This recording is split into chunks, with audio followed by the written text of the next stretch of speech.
c'est Maïté de Solutions de Vie. Je vous souhaite un bonjour chaleureux et je vous remercie d'écouter cette capsule.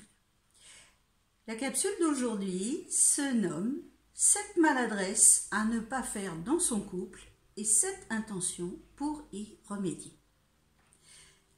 Comme je vous le disais précédemment, je suis très contente car le sujet que je vous propose aujourd'hui me concerne particulièrement. En effet, avec mon époux, nous sommes mariés depuis 42 ans avec l'intention d'aller plus loin parce que ce voyage ensemble dans la vie nous plaît. En effet, je suis persuadée qu'un couple réussi, pas parfait, mais plutôt perfectible, est un cadeau dans la vie parce que ça peut apporter du plaisir, du soutien. Cette capsule contient des fondements très importants, mais je voulais une présentation pétillante, chantante devrais-je dire. Je vous propose en effet d'aborder ces valeurs avec la gamme des notes, en précisant d'une part les attitudes à déloger et en vis-à-vis les comportements à privilégier. Au registre de la note Do, je vous suggère de ne pas vous mettre l'autre à dos. Vous n'êtes pas ennemis dans le couple, il faut le respecter. Donc, par contre, je vous suggère d'œuvrer dos à dos. Car s'il y a des ennemis dans le couple, ce sont plutôt les éléments extérieurs. Et donc de travailler dos à dos, d'œuvrer dos à dos, c'est plutôt protéger la partie exposée de l'autre, le protéger d'une façon qu'il ne lui est pas possible de réaliser aussi facilement pour lui-même. À la note Ré, je propose que aucune raie n'entame l'autre, ne le blesse, mais qu'on soit plutôt un ray de lumière pour l'autre, jusqu'à être même un phare qui protège des écueils de la vie. Pour la note Mi, je suggère qu'il ne faut pas abandonner à mi-parcours. Il ne faut pas faire les choses à moitié, mais faire de l'autre sa nourriture, entre guillemets, et même la partie la plus tendre, l'ami. On peut aussi, bien sûr, devenir amis l'un de l'autre. Il ne faut pas, à la lettre Fa, à la note Fa, je vous suggère de ne pas être Fa ou Fat, c'est-à-dire vaniteux, pour écraser l'autre avec votre prétendue supériorité. Je vous assure que l'orgueil est un poison dans la vie, pour les autres, mais particulièrement dans le couple. Il peut même entraîner la mauvaise foi qui amène en fait tant de dissensions dans le couple. À l'encontre, au contraire plutôt, je vous suggère d'investir dans l'attitude inverse qui est l'humilité. Et l'humilité est mal comprise. La plupart du temps, on pense qu'il faut, c'est l'idée de ramper par terre, etc., de ne pas se reconnaître, ayant une valeur, etc. Pas du tout. L'humilité, bien comprise, c'est juste la connaissance de sa véritable valeur, de ses défauts et de ses qualités. Pour la note Sol, je vous suggère de ne pas jeter l'autre au sol, ne pas le rabaisser, mais au contraire, le soutenir sans le mettre sur un piédestal, mais être aussi pour lui un soleil et rayonner de joie, d'entrain, parce que c'est communicatif. pour la note La, je suggère de ne pas être là ou las de l'autre. Parfois, certains pensent qu'ils ne sont pas avec la bonne personne, ou bien ils s'ennuient avec cette personne, ce qui revient d'ailleurs un peu au même, parce que ça a la même racine.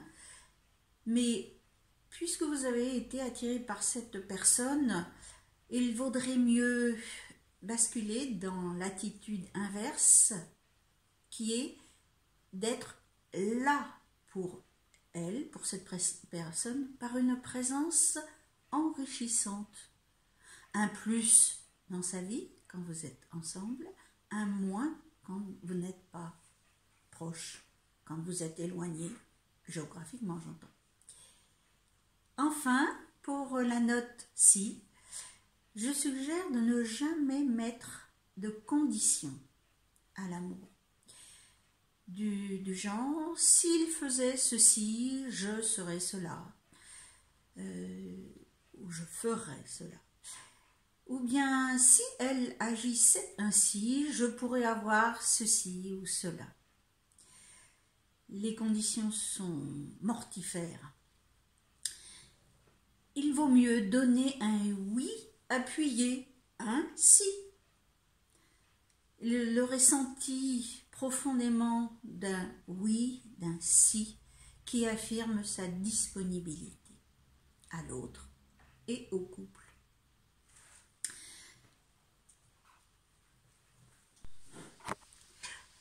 Et maintenant, je vous propose, il faut prendre ça comme un jeu, mais qui a un retentissement réel dans la vie de couple. Je vous propose des mots commençant par les notes en question et qui peuvent donner matière à réflexion dans le cadre du couple. Grappillez ce qui vous parle et lâchez ce qui ne vous correspond pas, ce qui ne vous fait pas avancer. À la lettre Do, à la note Do ne doit pas correspondre amour dosé ou dolent. Mais par contre, que les adjectifs, les qualificatifs soient dotés, donnés, dopés, dorés. À la note Ré, que l'amour ne soit pas rétif ou récusé, mais plutôt réel ou rêvé, qu'il soit un régal et que vous soyez réunis. Pour la note Mi, que vous n'en soyez pas miné ou que vous n'ayez pas le sentiment d'avoir un intérêt mineur, mais plutôt que vous soyez le miel de l'autre, que vous fassiez toujours mieux. Pour Fa, le but n'est pas que ça soit fade ou fané, mais qu'on soit dans la bonne façon d'agir et qu'il y ait du faste dans votre amour. Pour la note Sol, que ce ne soit pas un amour soldé ou que vous agissiez en soliste, puisque l'amour est un partage, que vous puissiez avoir un amour solide et que vous trouviez les solutions. Correspondrait à la note La, qu'aucun de vous ne soit lâche et qu'aucun ne fasse que l'autre soit en larmes, mais que plutôt votre amour soit semblable à la lave du volcan, j'entends, qu'il soit large. Et pour enfin la note Si, que ça ne soit pas un simili-amour et qu'il soit fait de silence, quoique le silence puisse être intéressant, mais qu'il vous donne des signes et qu'il vous permette de suivre son sillage. Voilà, cette capsule que j'ai voulu ludique est terminée. Je vous remercie de l'avoir écoutée Je vous propose, si vous découvrez cette chaîne, de vous abonner. N'oubliez pas d'appuyer, de cliquer sur la cloche pour être prévenu des nouvelles capsules que je ferai paraître. Je vous remercie de me laisser un commentaire si le cœur vous en dit. Je vous répondrai bien sûr avec grand intérêt. Et je vous dis à bientôt. Au revoir.